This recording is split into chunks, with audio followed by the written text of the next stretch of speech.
Have you ever wondered why ice melts, or why the engines heat up, or why body warms up after a quick run? Hi everyone, welcome to the channel. I am Pooja and today we are diving into class 11's most important chemistry chapter, that is thermodynamics. In this video, we'll break down the core concept into simple explanations and engaging visuals. Whether you're preparing for your CBSE exam or for JEE or NEET, this is the perfect place to start your thermodynamics journey. Let's begin.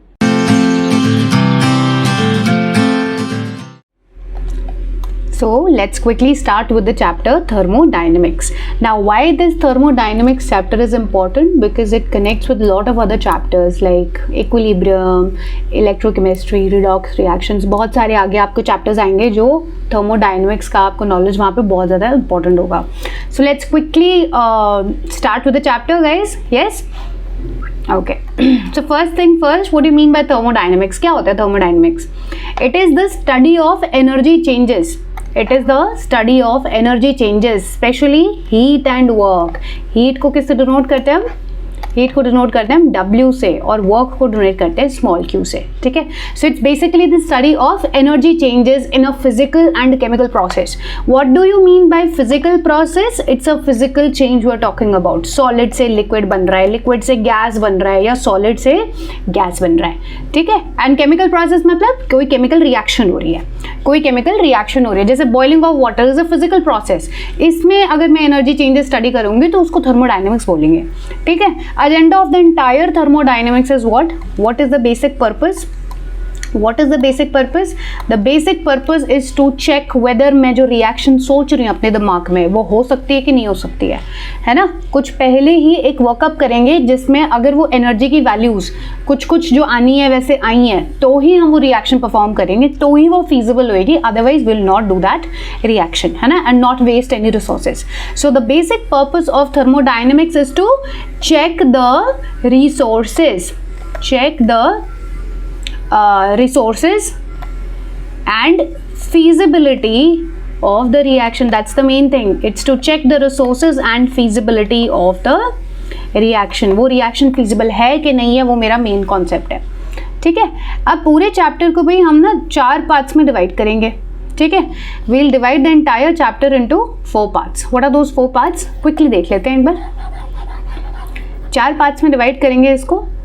4 parts कौन से होंगे? पहला part होएगा basic terminologies, basic terms. Thermodynamic एक पूरी all together एक branch है, इसलिए कुछ बेसिक टर्म्स पढ़ेंगे जो थर्मोडायनेमिक्स में हम बार बार यूज करेंगे. So first is basic terms. Second जो हम देखेंगे they will be laws of thermodynamics. क्या होगा? Laws of thermodynamics. ठीक है. तीसरा जो होगा that is called as Gibbs free energy calculation. Gibbs free energy calculation. Gibbs free energy होती है G, कैपिटल G से डिनोट करते हैं. तो हमको यहाँ पे थर्ड में क्या देखना है? डेल्टा G की कैलकुलेशंस. और फोर्थ जो होगा मेरा, fourth will be my thermo chemistry, जिसमें हमने सारी की सारी कैलकुलेशंस करनी है. आपको कोई रिएक्शन दी होगी और बोला होगा कि इसका ये heat of enthalpy of reaction निकालो, इंथैल्पी ऑफ फॉर्मेशन निकालो, XYZ. All the numericals will come under thermo chemistry. 4 parts में डिवाइड करिए भाई. फर्स्ट पार्ट स्टार्ट करेंगे that is basic terms of thermodynamics. Basic terms of thermodynamics. अब जहाँ पे मेरी रिएक्शन चालू है, कोई फिजिकल प्रोसेस पढ़ रहे हैं हम उसका, या कोई केमिकल रिएक्शन चल रही है, जो भी है, लेकिन जो भी मैं स्टडी कर रही हूँ ना, that will be called as my system. That will be called as my system. उसका मैं कोई भी इंथैल्पी स्टडी कर रही हूँ, उसका हीट स्टडी कर रही हूँ, वर्क स्टडी कर रही हूँ, जो भी मैं स्टडी कर रही हूँ, that frame will be called as system. उसको बोल देंगे सिस्टम. जैसे मान लो यहाँ पे एक फ्लास्क लिया मैंने, और इस फ्लास्क में मैंने क्या किया? हीट कर दिया इसको. क्या कर दिया? हीट कर दिया. तो ये जो सिस्टम के बारे में जो मैं ये जो अपना अपैरेटस होगा, ये अपैरेटस क्या होगा? सिस्टम होगा. और बाकी जो भी यूनिवर्स होगा, that entire universe will be called as surroundings. That entire universe will be called as surroundings. तो मैं ये कह सकती हूँ system plus surroundings, system plus surroundings equals universe, equal universe. ठीक है भाई, इतना समझ में आ गया. पूरा इंटायर यूनिवर्स में जो मैं स्टडी कर रही हूँ वो सिस्टम हो गया, उसके अलावा जितनी भी चीज़ होगी वो हो गया सराउंडिंग्स। ठीक है, दैट्स क्लियर। नेक्स्ट टर्मिनोलॉजी जो इंपॉर्टेंट है that is the types of system, that is the types of system. बच्चा तीन तरीके के सिस्टम्स होते हैं अपने पास, एक होता है ओपन सिस्टम, एक होता है क्लोज सिस्टम और एक होता है आइसोलेटेड सिस्टम। इसको कैसे समझेंगे, कंपैरेटिवली स्टडी कर लेते हैं। ओपन सिस्टम हो गया, मान लो मैंने एक क्या है लैब में एक अपैरेटस रखा, उस पर पानी रख दिया है ना, पानी बॉईल करने के लिए रख दिया और ऊपर से इसको क्या है ढका नहीं, ऊपर से इसको ढका नहीं, तो इसको बोल देंगे हम क्या, ओपन सिस्टम बोल देंगे। क्या बोल देंगे इसको, ओपन सिस्टम बोल देंगे। क्लोज सिस्टम क्या होगा, इस ऐसे अपैरेटस में पानी डाला मैंने और ऊपर क्या रख दिया, ढक्कन रख दिया भाई, है ना, ढक्कन रख दिया। अब उस ढक्कन से क्या होगा, जो भी अपनी हीट है वो तो ट्रांसफर होती रहेगी सराउंडिंग्स में, लेकिन जो भी वेपर्स बन रहे होंगे वो वेपर्स वापस से कंडेंस होकर नीचे चल जाएंगे। Matter can not be exchange this time. ठीक है, और तीसरा क्या होगा, आइसोलेटेड सिस्टम। आइसोलेटेड सिस्टम में हम क्या करेंगे, ऐसा स्पेशल कंटेनर होगा जिसके ऊपर जो वॉल होगी वो क्या होगी भाई, उसको बोलते हैं एडियाबैटिक वॉल। क्या होगी, एडियाबैटिक वॉल होगी। एडियाबैटिक वॉल की वजह से जितना भी हीट कंटेंट है वो बाहर नहीं जाएगा और मैटर जो है वो भी बाहर नहीं जाएगा। सो ऑन एंड ऑल बड़ी सिंपल सी एक्सप्लेनेशन है। ओपन सिस्टम होता है जिसमें मास और एनर्जी दोनों ट्रांसफर हो सकता है, किसके बीच में, अपना सिस्टम और सराउंडिंग्स के बीच में। व्हेन मैटर, मास को हम मैटर भी लिख सकते हैं, when matter and energy both can be transferred from system to surrounding, both can be transferred from system to surrounding is called as your open system. Closed system क्या होगा, यहाँ पे मैटर एक्सचेंज नहीं होगा लेकिन एनर्जी एक्सचेंज होगा। Heat can be exchange, energy can be exchange with the surrounding but matter can not be exchanged.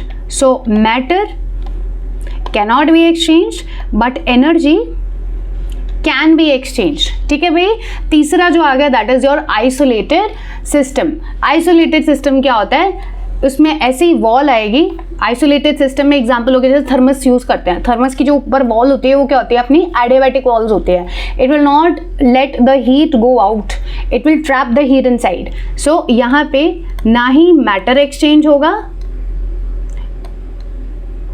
और ना ही एनर्जी एक्सचेंज होगा, ना ही मैटर एक्सचेंज होगा ना ही एनर्जी एक्सचेंज होगा। ठीक है भाई, okay. Next is type of processes. Before coming to type of processes there is one more thing I want to tell you. जो अपना ये सिस्टम है और ये जो सराउंडिंग है, इनके बीच में क्या होता है भाई, एक ना वॉल होती है। सिस्टम और सराउंडिंग के बीच में एक वॉल होती है जिसको बाउंड्री बोलेंगे, so boundary is something which differentiates your system and surrounding, पहली चीज। दूसरी, जो ये सिस्टम और सराउंडिंग के बीच में जो हमने वॉल लिया है, या इसको क्या बोला हमने, बाउंड्री बोला। This boundary is of two types. It can be imaginary बोले तो एक्चुअल में है ही नहीं, इमेजिनरी है, physically it is not there. और दूसरा है रियल बाउंड्री। रियल बाउंड्री फिर दो तरीके की होती हैं, चाहे तो वो हीट कंडक्ट करेगी थ्रू द वॉल या वो हीट ट्रैप कर लेगी। सो एक होंगी हीट कंडक्टिंग वॉल्स, एक होंगी हीट कंडक्टिंग वॉल और दूसरी क्या होंगी, हीट इंसुलेटिंग वॉल्स। क्या होंगी, हीट इंसुलेटिंग वॉल्स। ठीक है भाई, अब ये जो हीट कंडक्टिंग वॉल्स हैं इनको क्या बोलते हैं, डायाथर्मिक वॉल्स भी बोलते हैं। क्या बोलते हैं, डायाथर्मिक वॉल्स भी बोलते हैं। और हीट इंसुलेटिंग वॉल्स जो होती हैं उनका दूसरा नाम क्या होता है भाई, अभी बताया था मैंने, हीट इंसुलेटिंग वॉल्स में एडियाबैटिक वॉल। ठीक है भाई, जो हीट इंसुलेटिंग वॉल्स होती हैं उनको हम एडियाबैटिक वॉल भी बोलेंगे। ठीक है, नेक्स्ट टॉपिक जो हमने करना है that is your type of processes. अब जब भी मैं थर्मोडायनेमिक्स के प्रोसेसेस की बात करूंगी, एब्सोल्यूट एनर्जीज हम कैलकुलेट नहीं कर सकते। I can't calculate absolute heat, I can't calculate absolute Gibbs free energy, let's say I can't calculate internal energy. मैं डायरेक्टली चीज़ें नहीं देख सकते, बट एक से दूसरे मतलब उसमें जाएगा। अगर एक कोई प्रोसेस हो, process can be isothermal, it can B adiabatic, it can B isobaric, उस प्रोसेस में जो चेंज इन द एनर्जी है वो हम निकाल सकते हैं। That's why we learn type of processes in the next example. ठीक है, लिखो आइसोथर्मल। आइसो का मतलब क्या होता है? सेम।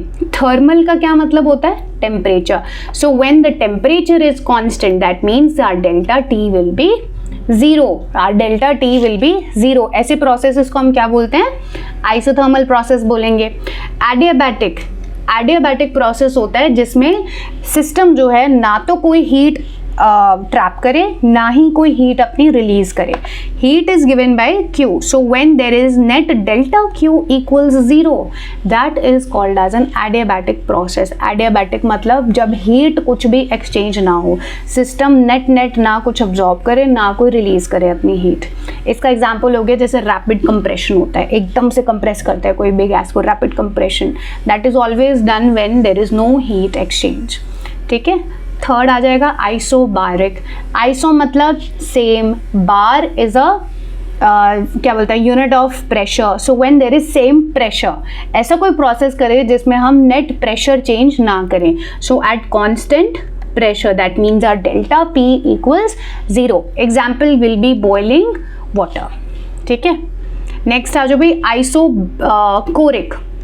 आइसोकोरिक एक ही रह गया, आइसोथर्मल हो गया, आइसोबारिक हो गया, लास्ट रह गया अपना आइसोकोरिक। इसमें मतलब डेल्टा वी क्या होता है? जीरो। ऐसा प्रोसेस जिसमें अपना वॉल्यूम क्या होगा?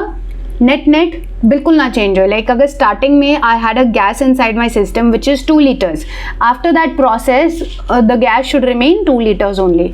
सो इसका एग्जाम्पल तो gas in a sealed container, क्योंकि वो बाहर नहीं जाएगी तो वॉल्यूम क्या रहेगा? कांस्टेंट रहेगा। That's called as an isochoric process. Last आ जाएगा एक साइक्लिक प्रोसेस। लास्ट आ जाएगा साइक्लिक प्रोसेस। साइक्लिक प्रोसेस का क्या मतलब होता है? ए से मैंने बी बनाया, ठीक है, बी से मैंने सी बनाया, सी से फिर मैंने डी बनाया और डी से वापस क्या बना दिया? ए बना दिया। So my initial reactant changed into certain substances and then back again I got the same A. ठीक है। सो जब बेसिकली रिएक्टेंट और प्रोडक्ट दोनों वापस से क्या हो जाए? A. When your initial and the final state is the same, that's called as a cyclic process. ठीक है। इसके एग्जाम्पल्स होते हैं अपने heat engine cycle. Next topic, next basic term is state function versus path function. अब कुछ thermodynamic properties होती हैं मेरी जिनको क्या बोलते हैं? हम स्टेट फंक्शन बोलते हैं, और कुछ को हम बोलते हैं पाथ फंक्शन। जैसे नाम है वैसे काम है, वैसे याद रखना है। लेट से ए से क्या बना? बी बना। ठीक है। ए से क्या बना? बी बना। ये बना थ्रू पाथ नंबर 1। कोई एक सर्टेन पाथ हुआ, छोटा पाथ हो गया, वो उसको बोलते हैं मान लो पाथ 1। ठीक है। दूसरा एक और चीज क्या हुआ? ए से पहले सी बना, सी से पहले डी बना और डी से फिर बी बना। So this entire path will be called as let's say path number 2। दो अलग अलग पाथ हो गए, लेकिन इनिशियल और फाइनल क्या हो गया मेरा? इनिशियल मेरा ए है और फाइनल प्रोडक्ट मेरा क्या है? बी है। ऐसे जितने भी थर्मोडायनेमिक फंक्शंस जो इनिशियल और फाइनल जो आपने लिया है सिर्फ उस पर डिपेंड करता है। मेरा स्टार्टिंग में मैंने रिएक्टेंट क्या लिया है और फाइनल मैंने प्रोडक्ट क्या बनाया है। अगर ऐसी प्रॉपर्टीज हैं जो सिर्फ इस पे डिपेंड करती हैं, उनको बोलते हैं स्टेट फंक्शंस। उनको क्या बोलते हैं? State functions. और पाथ फंक्शन नाम में ही पाथ है। पाथ का मतलब क्या है? कौन सा पाथ लिया? पाथ नंबर 1 से बनाया है वो बी, या पाथ नंबर 2 से बनाया है बी, उसके हिसाब से उन थर्मोडायनेमिक प्रॉपर्टीज की वैल्यू क्या होती हैं? डिफरेंट होती हैं। ऐसे सबको हम क्या बोलते हैं? Path functions. Need not worry, इसको लर्न करने का बड़ा सिंपल सा तरीका बताती हूँ। पाथ फंक्शन 2 ही होते हैं। सारी थर्मोडायनेमिक प्रॉपर्टी जितनी भी पढ़ाऊंगी 10-15 होंगी, उनमें से सिर्फ 2 हैं जो पाथ फंक्शन है, जो पाथ डिपेंडेंट है। क्या है? These our path dependent. These our path dependent. ठीक है। ये सिर्फ इनिशियल और फाइनल स्टेट पे डिपेंड नहीं करती हैं, आपने एक्चुअल क्या पाथ लिया है उस पर डिपेंड करते हैं। There are only 2 quantities. कौन सी? एक तो वर्क डन जो हम स्मॉल w से देते हैं, और एक heat of the system, heat content of the system, that is given by small q। ये 2 ही हैं जो क्या है? पाथ फंक्शन है। इसके अलावा जो मर्जी जितनी भी थर्मोडायनेमिक प्रॉपर्टी सारी की सारी क्या है? State function. ये सिर्फ इनिशियल और फाइनल स्टेट जो है सिस्टम का उस पर डिपेंड करेंगी। क्या है ये? These our path independent. These our path independent. I hope it's clear. इनके एग्जाम्पल देख लो भाई, सब जो कैपिटल से जो भी लिखते हैं सारे के सारे स्टेट फंक्शंस होंगे। Capital internal energy, capital enthalpy, उसके बाद फिर अपना कैपिटल टेम्परेचर T, ठीक है, Gibbs free energy, capital G, capital S which is entropy, आगे सब पढ़ाऊंगी। ये सब के सब क्या है, स्टेट फंक्शंस है, ठीक है, ये सब के सब क्या है, स्टेट फंक्शंस है।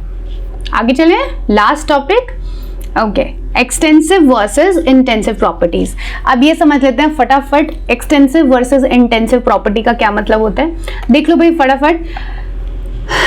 ओके, एक्सटेंसिव प्रॉपर्टीज वो होती हैं जो मास पे डिपेंड करती हैं। मान लो मैं ये सब्सटेंस है कुछ, लेट्स से 10 ग्राम्स है, लेट्स से 10 ग्राम्स है कोई सब्सटेंस है और उसको मैं हीट कर रही हूँ, ऐसी सारी की सारी थर्मोडायनेमिक प्रॉपर्टीज जो ये 10 ग्राम लिया है मैंने या मैंने 2 ग्राम लिया है ये सब्सटेंस, उस पे इनकी वैल्यू चेंज होगी, ठीक है। अगर मैंने 10 ग्राम्स लिया है ये सब्सटेंस और अगर मैंने 2 ग्राम ये लिया है सब्सटेंस, उन दोनों टाइम पे इनकी वैल्यूज चेंज होंगी। जैसे मास है, 10 ग्राम ये मास, 2 ग्राम ये मास, तो मास डिपेंडेंट हो गई है।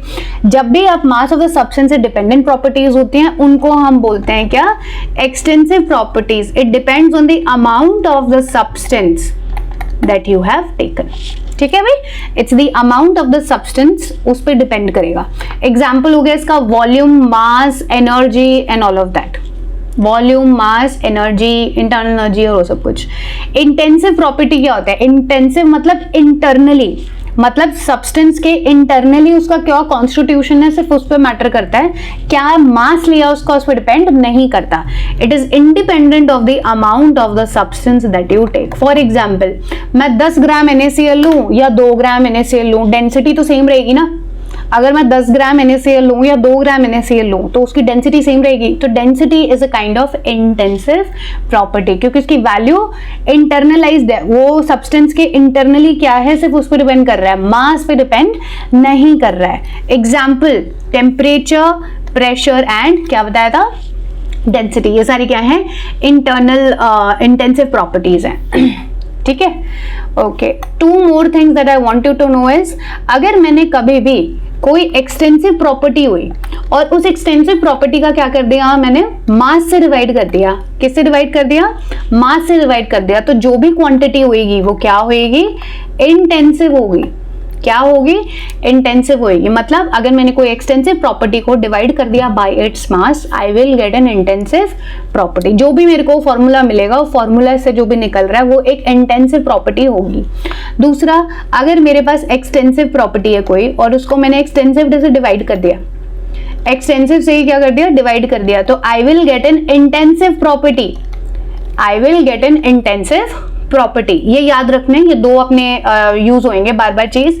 जैसे मान लो मास होता है एक एक्सटेंसिव, वॉल्यूम भी होता है एक्सटेंसिव, मास अपॉन वॉल्यूम कर दिया मैंने, इक्वल्स टू क्या आएगा, density, density is equal to mass upon volume. Yes, so density क्या है, एक इंटेंसिव प्रॉपर्टी है, मास और वॉल्यूम क्या है, एक्सटेंसिव है। सो ये 2 प्रॉपर्टीज हमेशा यूज आएंगी बार बार, इनको आप एक बार लिख लो, ठीक है। Okay, next let's just quickly see the summary of the class। हमने क्या क्या पढ़ा है इस क्लास में। सबसे पहले मैंने आपको बताया कि बेसिक फंडा कि हम थर्मोडायनेमिक्स पढ़ क्यों रहे हैं, आपके सिलेबस में बस ऐड करने के लिए नहीं है, ये एक्चुअली का कुछ सिग्निफिकेंस है। What is the significance of the thermodynamics, ये बता दिया मैंने आपको। दूसरा, बेसिक टर्म्स करिए हमने इस पूरे टॉपिक में। इसमें आएगा सिस्टम और सराउंडिंग्स के बारे में डेफिनेशन देखिए हमने देखा कितने टाइप्स ऑफ सिस्टम है, ओपन है, इंसुलेटेड है और क्लोज्ड है। और क्या देखा हमने, टाइप ऑफ प्रोसेसेस देखे, आइसोथर्मल, एडियाबैटिक, आइसोकोरिक, है ना, और क्या रह गया, आइसोएंथैल्पिक और साइक्लिक प्रोसेस, ये सब। फिर हमने देखा state versus path functions. State functions होते हैं जो इनिशियल और फाइनल स्टेट पे डिपेंड करते हैं, सिर्फ पाथ जो लिया उस पर डिपेंड नहीं करते हैं। फिर देखा हमने पाथ फंक्शंस। पाथ है जो पाथ फंक्शंस है जो ऐसी थर्मोडायनेमिक प्रॉपर्टीज जो सिर्फ पाथ पे डिपेंड करती हैं rather than the initial and the final state, ठीक है। एंड लास्ट में हमने देख लिया एक्सटेंसिव एंड इंटेंसिव प्रॉपर्टीज के बीच में डिफरेंस। एक्सटेंसिव वो सारी प्रॉपर्टीज है जो मास लिया मैंने सब्सटेंस का, उस पर डिपेंड कर रही है, और इंटेंसिव प्रॉपर्टीज क्या होगी मेरी, जो सिर्फ क्या बोलते हैं अपना टाइप ऑफ सब्सटेंस पे डिपेंड कर रही है, ना कि मास ऑफ द सब्सटेंस पे, ठीक है। So I will see you in the next class, thank you. So that's a wrap on the first topic of thermodynamics. If this helped you, don't forget to like, subscribe and hit that bell icon. Here's a quick question for you. Is internal energy a path function or a state function? Drop your answers in the comments and I'll see to it. The second topic will be on internal energy, work and heat. So stay tuned. This is Pooja signing off.